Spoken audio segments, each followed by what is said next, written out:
Welcome back to Partnerships Unraveled, the podcast where we dive deep into the mysteries and the secrets of partnerships and the channel. My name is Michel Toll. I'm head of marketing at Chanext, and I'll be your host for today. I'm excited to speak with Matt Walker, head of EMEA distribution at Pure Storage. Matt, how are you?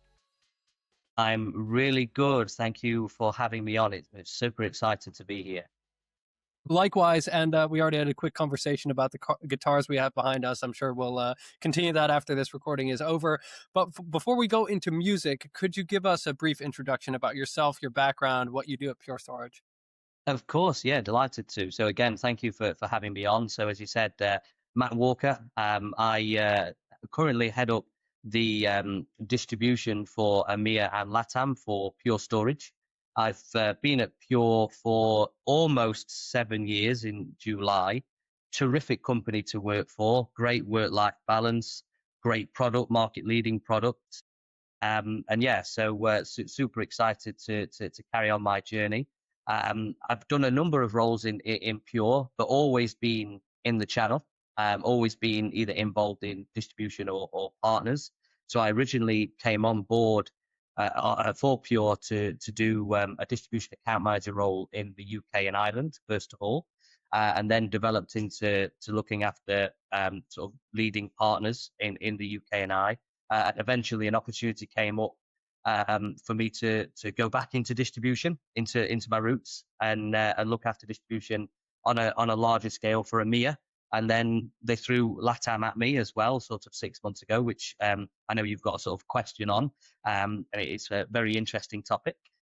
But before I joined Pure, sort of IT background, sort of 15 years, I actually started in a telemarketing agency, which I ended up having sort of shares in. And it sort of gave me the overall knowledge and information about what you have to sort of do and go through to be able to get sales leads and get ahead. And it all started with telemarketing. Obviously, a lot has evolved since then in terms of social media like LinkedIn, advertising and leads, platforms and marketing and webinar and events. But when I started out doing it, it was sort of, Wolf of Wall Street style, 200 calls a day, picking up the phone, living by the phone. Difficult, but sort of that's where I started.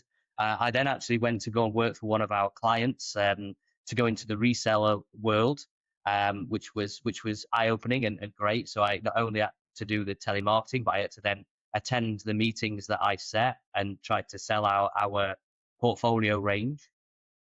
And then I moved to another reseller because that reseller, even though it was good and I was successful, it was sort of jack of all trades, master of none. And I wanted to get a little bit more specific in terms of what I was doing. So I moved to a bigger reseller in the UK that focused on cybersecurity and did that for a few years, enjoyed that. But then I was sort of headhunted and worked for then a distributor, again, doing specifically cybersecurity.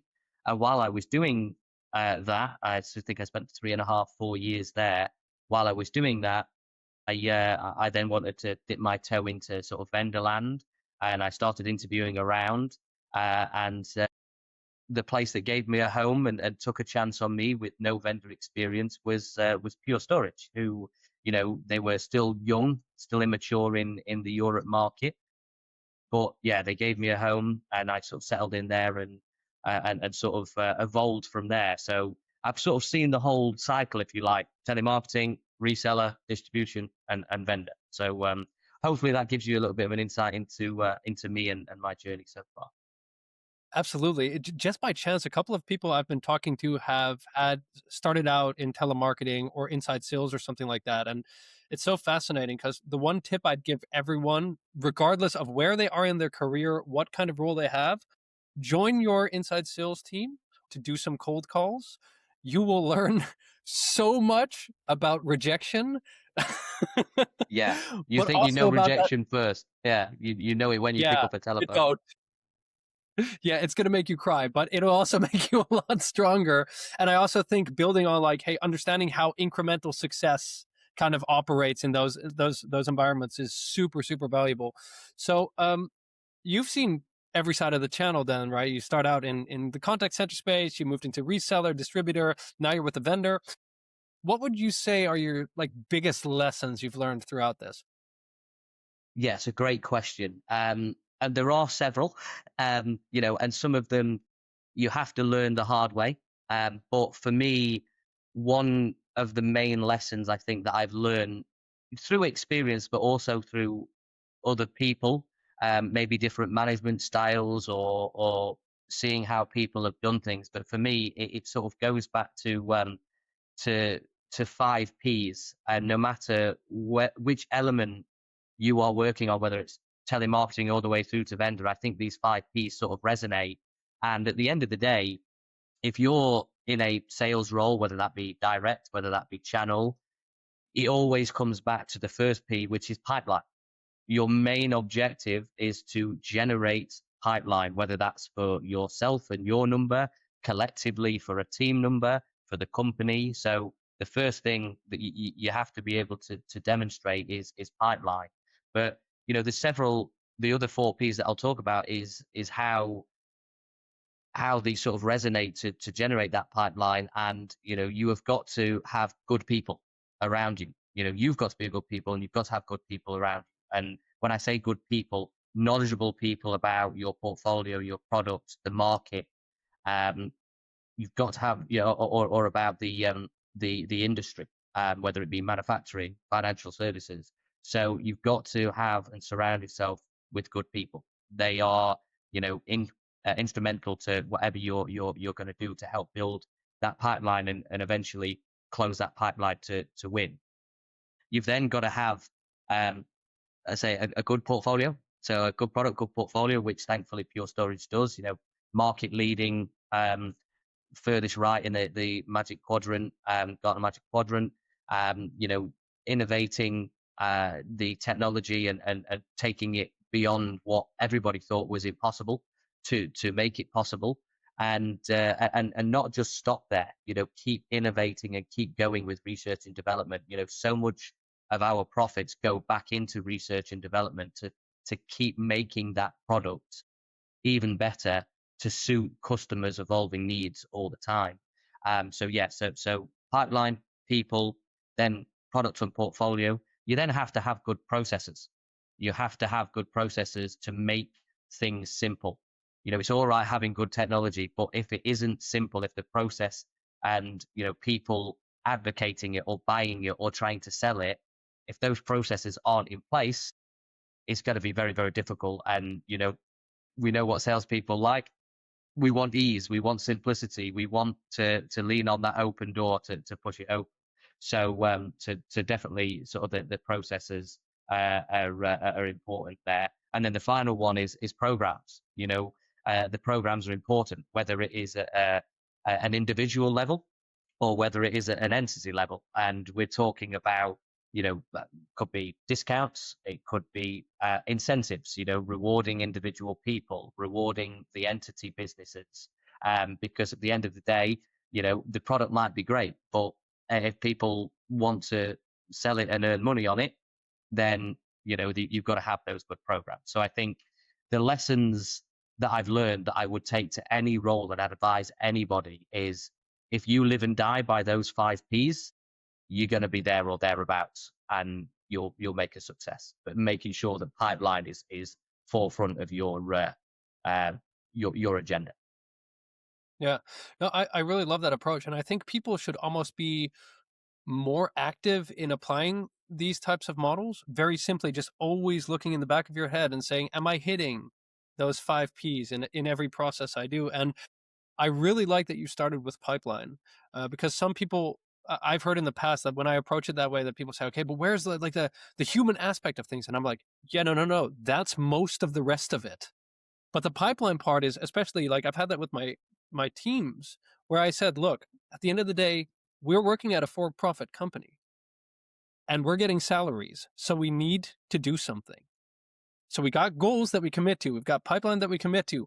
But beyond that, how we do it, that's with empathy and passion and focus. And I think that's a really cool way to structure your conversations. To be honest, I thought you were just going to say the 5 Ps are partnerships, partnerships, and partnerships. But Yeah, and being in the channel, that's what you would expect to hear. The partnerships, and it is a huge part of it. If you want to throw an R into there, a big part of my job, and I think you have to be as a character, is relationships.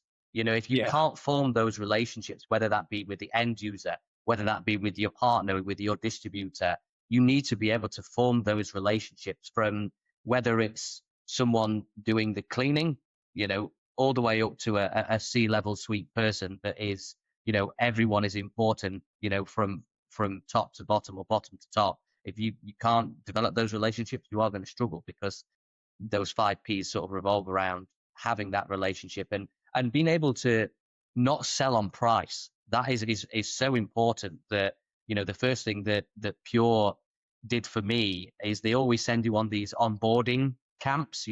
When you're in Europe, you have to go over to America and sort of sit through these onboarding.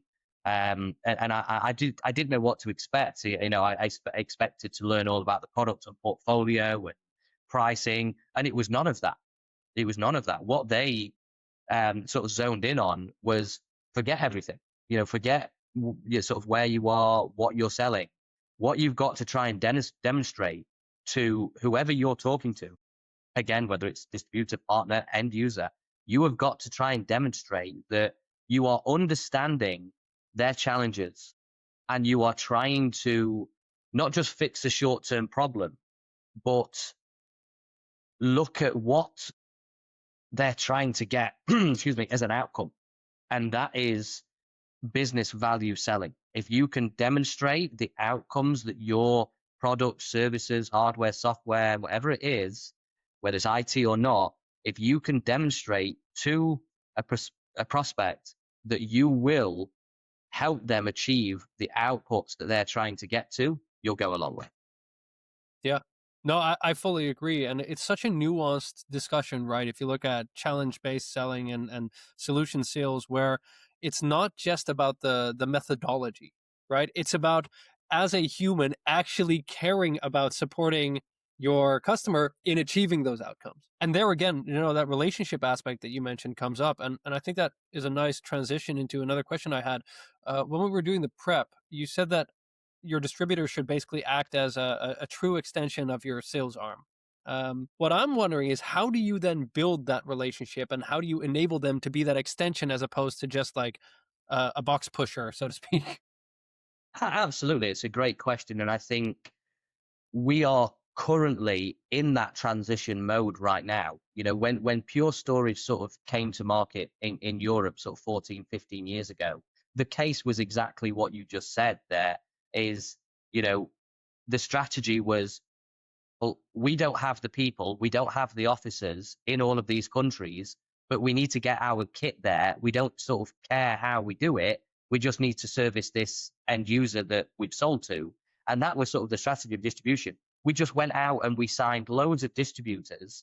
So, they could handle things like the credit line, the risk, the partner, the logistics. And all we saw distribution really was transactional fulfillment to get our product out there. And that's what it was for a very, very long time. And so what we ended up with was, we ended up with a lot of distributors. So you're trying to manage that with local people that have also maybe got partners to look after as well as distributors. It either means that we have to employ more people, or we have to change our strategy.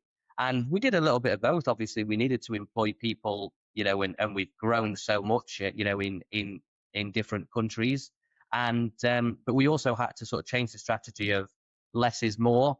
So we were focusing on those distributors that started adding value, not just being transactional fulfillment. And when I say adding value, they may have done things like lead generation back to our sellers. It may have just been something simple as being able to use their offices for demoing and maybe warehousing. It may have been the people that they employed, and then going out and doing elements of the job that we didn't either have focus on or have time to do, and sort of elevate us in that way. So yeah, it's been very sort of the strategy has sort of changed and is changing recently, and it will continue to evolve because we need more from our distributors now. And just like you said that in our pre-word, that we need those distributors to be a true extension of our sales arm, and that doesn't isn't just distribution. That's partners. We have this phrase, champion. We want to get individuals that are champions that are selling Pure Storage because they get it. They understand the simplicity, the market leading technology, how it can develop and create opportunity and give outputs to what their customers' challenges are facing. So yeah, it can be difficult at times because obviously if you're reducing the number of distributors down, you are effectively terminating some distributors. But in the end, we have to focus on becoming relevant to those distributors, getting the profitability right within those distributors so that they can then reinvest into Pure on things like dedicated resource, or marketing activities, enablement activities. And again, that all drives that magical P of pipeline.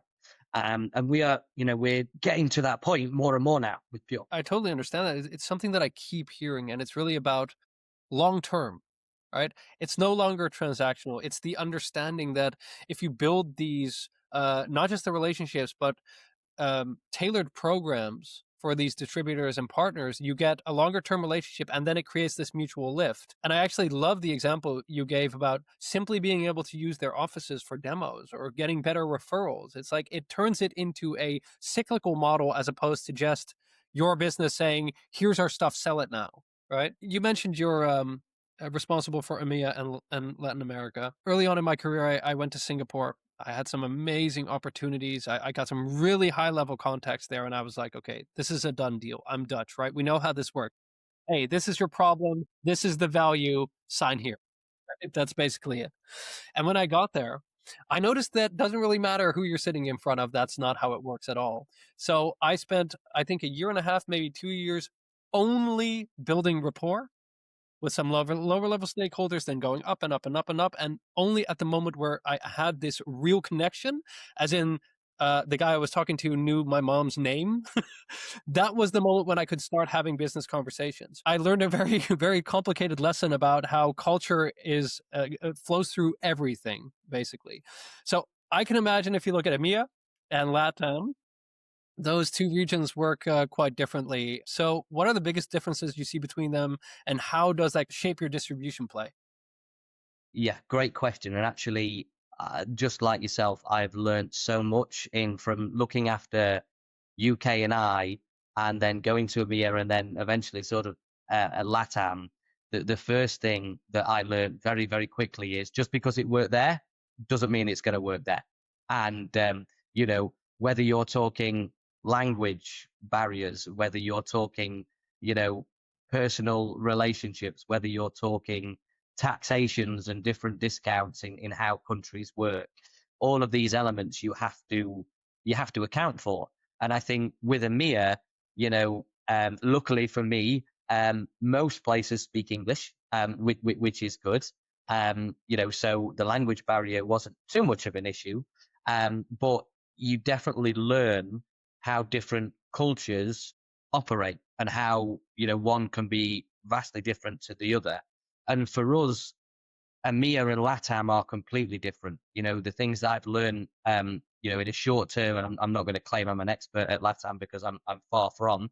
But things like the taxations that happen there, and how manufacturing costs and being taxed on manufacturing. If you don't manufacture in Brazil or Mexico, as an example, and you're importing, exporting, there's going to be costs to that. Then that obviously affects your pricing and your discounting. Then it's a case of, do you go one tier or two tier? Do you go directly with a distributor and or partner, or do you go through both? If you go through both, are you sort of pricing yourself out of the market? Because the one thing Pure it isn't is, we're probably not going to be servicing the small to medium size sector. We're an enterprise vendor, and that comes, quality comes with a cost. And again, that's why selling on value is so important. So there are definitely different aspects to each area, and it's it makes the job interesting. It makes the job really interesting because it doesn't get boring. You're always challenged every day. And I think that, one thing I will say within Pure is we're 100% channel. We've always been 100% channel, whether that is, 2 tier or 1 tier. We've never gone direct to the end user. And that helps because you keep that ecosystem in place.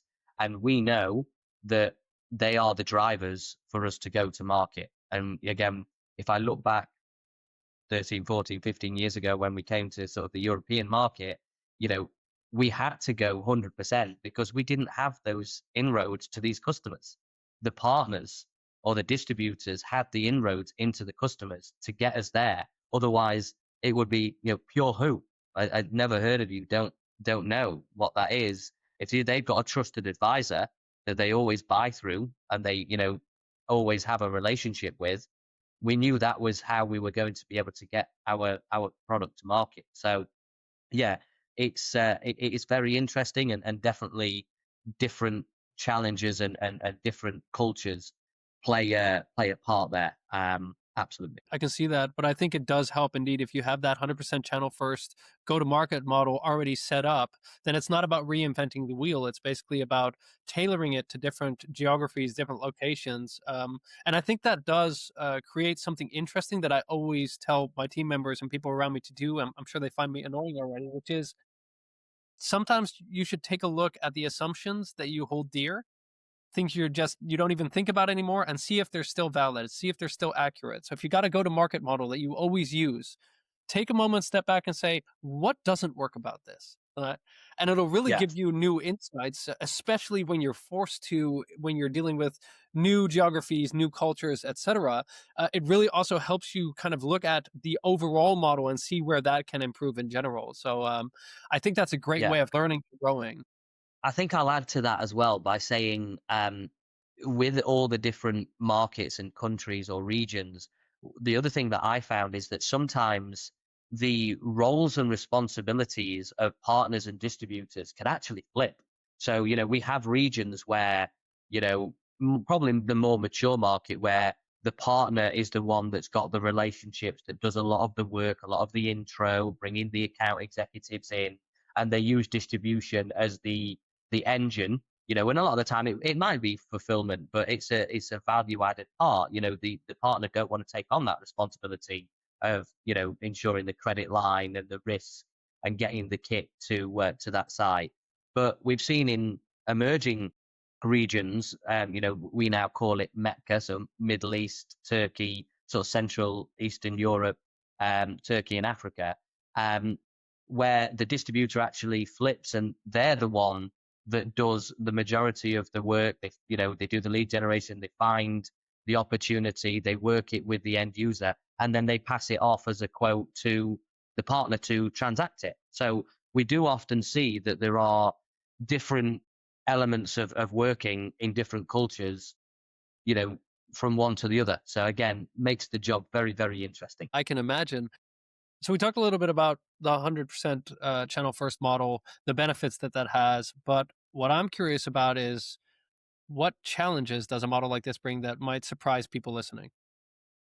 Yeah, that's a really good question, and I don't want to offend anybody with my answer, but I suppose the challenge that you can sometimes have is, if you are used to a direct sale and you are used to, doing everything yourself as an account executive or a new business salesperson, if you are, normally the one that does the telemarketing, finds your own leads, gets that meeting, generates that relationship with the end user, understands his challenges, brings your technical person in, that knows the product inside out to help with closing of that sale. You then do the commercials and the quoting, and maybe the pre and the post sales, and bring all that element in from, from the start to the finish, if that's your norm, and then you come into a business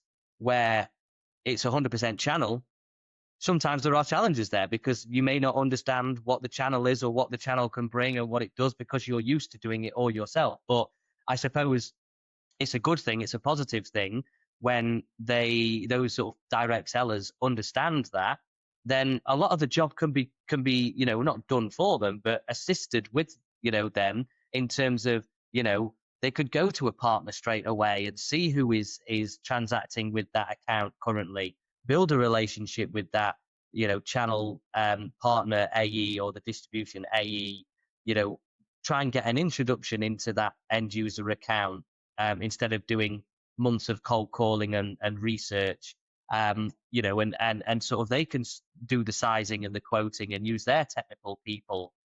So a lot of it can be, assisted or, generated for you, as well as, you as a seller going out and doing your own stuff. It's sort of a double prong attack, if you like. You can still do all that stuff, but you've got this stuff going on in the background as well. So even though it couldn't be a challenge for people that maybe don't understand the channel, it very, very quickly turns into a positive to those people that understand it and can adopt it, because it's another string to their bow. Yeah, I can see that. I think it's a little bit about having an open mind when you step into a role like this, right? It's really leaving some of your expectations and assumptions at the door, and then building on what you know, but having the ability to spread that out much more broadly through your channel network. Honestly, it kind of reminds me of moving from a corporate to a startup. You've Yeah, got a lot of expectations around that. You're like, oh, I want that freedom. Oh, I'm going to be able to talk directly with everyone and I can make decisions. And that all sounds very cool until you then start at a startup and you say, okay, so who's my resource for X, Y, and Z? And they say, you. you. You are that. Yeah, So understanding the massive benefits those shifts bring, like moving from direct to channel or moving from enterprise to startup or even startup to enterprise, understanding those, but also expecting that things are going to be very different than you're used to, I think is great advice for everybody moving into roles like this and trying to understand the channel better. absolutely. Yeah. We always ask our guests to invite the next guest on the podcast. So who do you think we should have next, Matt? Yeah, great question. There's a number of people that I could nominate, and a number of people that I've worked either with or for or managed. So there are a lot of people, a lot of good people out there, and obviously brings me back to my point that, aligning yourself with good people, that what are the P's in those 5 P's. But one of the people currently in Pure that runs our entire EMEA LATAM channel is Mr. Jeff Greenlaw, and he would be a great advocate of doing something like this, and sort of talking about his experiences and of the channel, but also in sales as well. He's been a sales leader, in the past as well. So I would definitely recommend Jeff, and he will probably talk to me and say, you've stolen my thunder with all of the sort of 4 or 5 Ps, because, as I say, you learn from good people, you learn from the people that have been there and done it. So he may talk a lot about the same things, but at the end of the day, I think you've already said it in this podcast, is don't reinvent the wheel. If something's working, align with it, do it. And whether, you call it the 4 Ps or whether you call it whatever it is, they all come back centrally to those sort of key pillars, if you like. And so, yeah, so my recommendation would be to reach out to Jeff. Fantastic. I think that's perfect advice to close on. Thank you so much for sharing your thoughts and taking the time to speak to me and the audience. And you, dear listeners, thanks for tuning in, and see you in the next episode. Thanks, Matt. Thanks for having me. Thank you.